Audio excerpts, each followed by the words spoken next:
Hi అండి. ఈరోజు video వచ్చేసి బొంబాయి రవ్వతో ఇన్‌స్టంట్ కేక్ చేసి చూపిస్తున్నాను. పిల్లలు ఎప్పుడైనా కేక్ చేయమని అడిగితే అప్పటికప్పుడు 10 నిమిషాల్లోనే కేక్ చేయొచ్చండి. బేక్ చేసే పని లేదు. ఎక్కువ ఇంగ్రీడియెంట్స్ కూడా అవసరం లేదు. 3 ఇంగ్రీడియెంట్స్ ఉంటే చాలండి. బొంబాయి రవ్వ, పాలు, పంచదార. చూసారు కదా వీడియోలో చూపిస్తున్నట్టు చాలా సాఫ్ట్‌గా వస్తది. తినే కొద్దీ తినాలనిపిస్తది. ఈ బొంబాయి రవ్వతో కేక్ ఎలా చేయాలో ఒకసారి చూద్దాం రండి. ఇప్పుడు కేక్ రెడీ చేసుకునే ముందు డ్రై ఫ్రూట్స్ ఫ్రై చేసి పక్కకు తీసుకోవాలి. స్టవ్ ఆన్ చేసి ప్యాన్ పెట్టుకున్నాక 2 స్పూన్లు నెయ్యి వేసుకోండి. నెయ్యి హీట్ అయ్యాక డ్రై ఫ్రూట్స్ వేసుకోవాలి. నేనైతే బాదం జీడిపప్పు తీసుకుంటున్నానండి. మీ దగ్గర ఏ డ్రై ఫ్రూట్స్ ఉంటే అవి వేసుకోవచ్చు. ఇలా డ్రై ఫ్రూట్స్ వేసుకొని లైట్గా ఫ్రై చేయాలి. ఇప్పుడు వరకు నా ఛానల్ చూసి సబ్స్క్రైబ్ చేయలేని వాళ్ళు ఉంటే ప్లీజ్ సబ్స్క్రైబ్ చేయండి. ఇలాంటి కొత్త కొత్త రెసిపీస్ అన్నీ చేసి పెడతాను. మీకు ఫోన్లో నోటిఫికేషన్ ద్వారా వస్తాయి.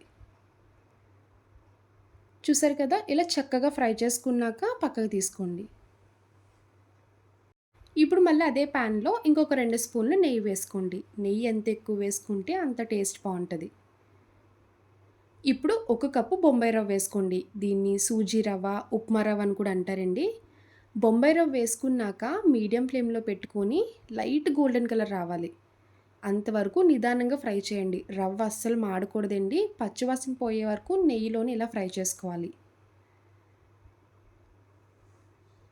చూసారు కదా వీడియోలో చూపిస్తున్నట్టు రవ్వ ఈ రంగు రావాలి. అంతవరకు ఫ్రై చేయాలండి. రవ్వ ఇలా కంప్లీట్‌గా ఫ్రై చేసుకున్నాక ఏ కప్‌తో రవ్వ తీసుకున్నామో అదే కప్‌తో పావు కప్పు కాచి చల్లార్చిన పాలు తీసుకోండి. ఇలా పావు కప్పు పాలు వేసుకోండి. ఒకేసారి కాకుండా కొన్ని కొన్ని వేసుకోవాలి.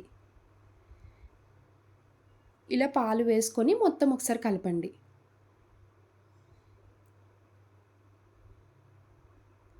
చూడండి పాలు వేసి కలిపినా కూడా పొడి పొడిగా వస్తుంది కదా! ఇలా రావాలి. పావు కప్పు పాలు వేసుకుంటే సరిపోతదండి. ఇలా పాలు వేసుకొని ఇంకొకసారి ఫ్రై చేయండి. ఇలా ఫ్రై చేసుకున్న రవ్వని పక్కన పెట్టుకోవాలి. ఇప్పుడు ఇంకో పక్క స్టవ్ ఆన్ చేసి ఇలా బౌల్ పెట్టుకున్నాక ఏ కప్‌తో రవ్వ తీసుకున్నామో అదే కప్‌తో పంచదార వేసుకోవాలి. ఒక కప్పు పంచదార అయితే స్వీట్ కరెక్ట్‌గా సరిపోతదండి. ఇంకా కొంచెం తగ్గించి తినేవాళ్ళైతే ముప్పావు కప్పు వేసుకోండి. ఒక కప్పు వాటర్ వేసుకోవాలి. వాటర్ వేసుకున్నాక 2 ఇలాచీ వేసుకొని ఒకసారి కలపండి. ఇప్పుడు మనకి ఎలాంటి పాకంతో పని లేదండి. జస్ట్ పంచదార కరిగితే సరిపోద్ది. చూడండి వీడియోలో చూపిస్తున్నట్టు పంచదార కంప్లీట్‌గా కరిగిపోయింది కదా! ఇలా రెడీ చేసుకున్నాక పక్కన పెట్టండి. ఇప్పుడు స్టవ్ ఆన్ చేసి ముందుగా ఫ్రై చేసుకున్న రవ్వలో షుగర్ సిరప్ వేసుకోండి. స్టవ్ మీడియం ఫ్లేమ్‌లో పెట్టుకొని కుక్ చేసుకోవాలి. ఇలా వేడి మీద ఉన్నప్పుడే వేసుకొని ఎక్కడ ఉండల కింద ఫార్మ్ అవ్వకుండా కలుపుతూ కుక్ చేయండి. ప్యాన్‌కి స్టిక్ అవ్వకుండా దగ్గరికి ముద్దలా రావాలి. మీరు అనుకోవచ్చు ఈ ప్రాసెస్ అంతా రవ్వ కేసరి అని. రవ్వ కేసరి చేయాలంటే 3 కప్పుల వరకు వాటర్ యాడ్ చేస్తామండి. అప్పుడు రవ్వ ఇంకా సాఫ్ట్‌గా కుక్ అవుతది. ఇది మనం కేక్‌లా చేస్తున్నాం కదండీ! ఒక కప్పు వాటర్ యాడ్ చేసాం కదా! అప్పుడు మనం కేక్ తిన్నప్పుడు రవ్వ రవ్వలా తగులుతది. టేస్ట్ కూడా చాలా బావుంటది.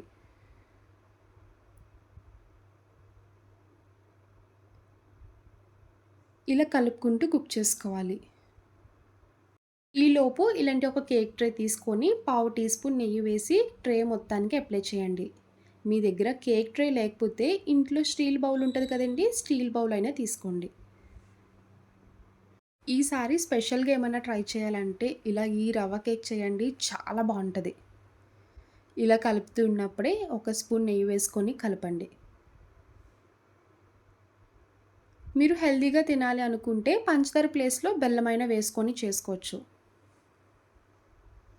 చూసారు కదా వీడియోలో చూపిస్తున్నట్టు ఇలా ప్యాన్‌కి స్టిక్ అవ్వకుండా దగ్గరికి ముద్దలా రావాలి. అప్పటి వరకు కుక్ చేసుకుంటే సరిపోతదండి. ఇలా రవ్వని కుక్ చేశాక ఇప్పుడింకా స్టవ్ ఆఫ్ చేసుకోండి. ఇప్పుడు కేక్ ట్రే తీసుకొని ముందుగా ఫ్రై చేసుకున్న డ్రై ఫ్రూట్స్ వేసుకోవాలి. ఇలా మొత్తం వేసుకున్నాక కుక్ చేసుకున్న రవ్వ వేసుకోండి.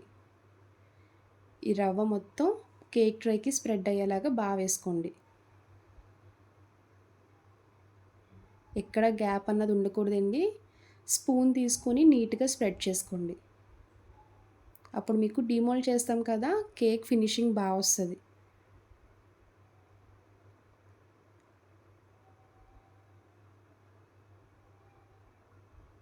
ఇప్పుడు ఈ కేక్‌ని ఒక 5 నిమిషాలు చల్లారే వరకు పక్కన పెట్టుకోవాలి. 5 నిమిషాలయ్యాక చూడండి చల్లారిపోయింది కదా! హ్యాండ్‌కి కూడా అస్సలు టచ్ అవ్వట్లేదు. ఇప్పుడు పైన ప్లేట్ పెట్టుకొని రివర్స్ చేయండి. ఇలా రివర్స్ చేశాక ఒకసారి ట్యాప్ చేయాలి. చూడండి రవ్వ కేక్ చాలా బా వచ్చింది కదా! చూడ్డానికి కూడా కలర్‌ఫుల్‌గా బా కనిపిస్తుంది.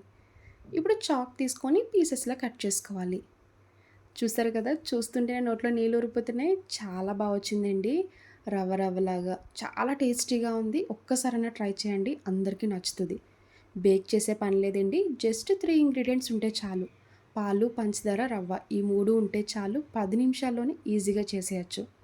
చూసారు కదా రవ్వ కేక్. నా వీడియో మీకు నచ్చితే లైక్ చేసి షేర్ చేయండి. ఫస్ట్ టైమ్ చూసేవాళ్ళు ఎవరైనా అయితే ప్లీజ్ అండి ఛానల్ సబ్స్క్రైబ్ చేయండి. బాయ్ అండి.